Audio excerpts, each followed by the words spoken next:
Hello everyone, আসসালামু আলাইকুম। সবাই কেমন আছেন? আমি আল্লাহর অশেষ রহমতে আমার ফ্যামিলি নিয়ে ভালো আছি।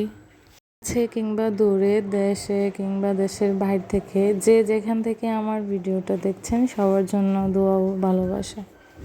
আমি আপনাদের মাঝে আরও নতুন একটি ভিডিও নিয়ে হাজির হয়ে গেলাম। আজকের ভিডিওটি সকাল থেকেই শুরু করলাম। রোজার মাসে যেহেতু সেহরি শেষ করে নামাজ পড়ি, ঘুমিয়ে পড়ি। ঘুম থেকে উঠতে উঠতে একটু দেরি হয়ে যায়। তো বাবু ঘুম থেকে ওঠার পরে বাবুকে কমোডে বসিয়ে আমি একটু বিছানাটা গুছিয়ে নিচ্ছি।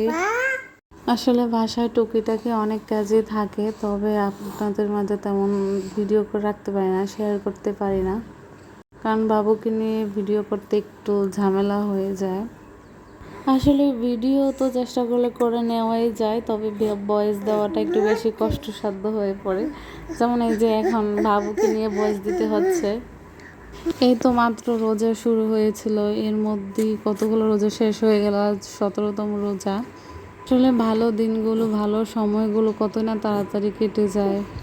রহমতের 10 দিন চলে গেল, মাগফিরাতের 10 দিন চলে গেল, বলতে বলতে নাজাতেরও চলে আসবে, তাও চলে যাবে। কিন্তু আসলে আমরা কতটুকু খোদার কাছ থেকে মাফ চেয়েছি বা কতটুকু ক্ষমা চেয়ে নিতে পেরেছি সেটা আল্লাহই ভালো জানেন। কেননা আমাদের প্রিয় নবী হজরত মুহাম্মদ সাল্লাল্লাহু আলাইহি সাল্লাম বলেছেন, যে ব্যক্তি রমজান মাস পেল কিন্তু ক্ষমা চেয়ে নিতে পারলো না, গুনাহগুলো সে মাফ করাতে পারলো না, তার মতো আসলে হতভাগা আর কেউ নেই। তাই আল্লাহ আমাদের সকল মুমিনদেরকে আল্লাহ মাফ করে দিক, ক্ষমা করে দিক। তো আমি কাজ করেই আমি চলে গেলাম, বাবুর জন্য ডিম সিদ্ধ করে নিব। বাবুকে সবসময় দেশি মুরগির ডিমই খাওয়ানো হতো, দাদু পাঠাতো। এখন ওর দাদুর মুরগিতে এখন ডিম দেয় না, তাই এখন কোয়েল পাখি ডিমই খাওয়াচ্ছিলাম। আর এইদিকে গাজর, বিটরুট আর সাথে লাউ একসাথে মিক্সড সবজি করে নিচ্ছিলাম, যে এগুলো রাতে ইফতার করে খাবো আর বাবুকে একটু এখান থেকে খাইয়ে দিব। আসলে বিটরুটটা আমার কখনো আগে খাওয়া হয়নি, তো ওর বাবা আনছিল, বলছিল যে এটা কিছু একটা করার জন্য।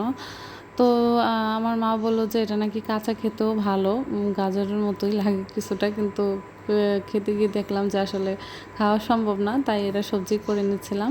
আর আমাদের মাদ্রাসা থেকে আজকে এগুলো ইফতারিতে ছিল, আর রাত্রের খাবারে শুধু এখানে ডাল বোনাই ছিল, এই আর কি। তো মাদ্রাসা থেকে খাবার আসছিল এগুলা, আর বাবার জন্য আবার আলাদা করে একটু মাছ রান্না করে নিয়েছিলাম। তো এখানে আমি তারাবি নামাজ পড়তেছিলাম, আর সে এখন এটার মধ্যে খেলতেছে। সে যখন হাঁটতে পারতো না তখন তাকে এটা বসাতেই পারতাম না, সে বসতে চাইতো না। এখন মাশাআল্লাহ হাঁটতে পারে, কিন্তু সে এটার মধ্যেই খেলবে। তো এই জন্য এটার মধ্যে আমি তাকে বসিয়ে দিয়ে আমি এখানে তারাবিটা শেষ করে নিচ্ছিলাম।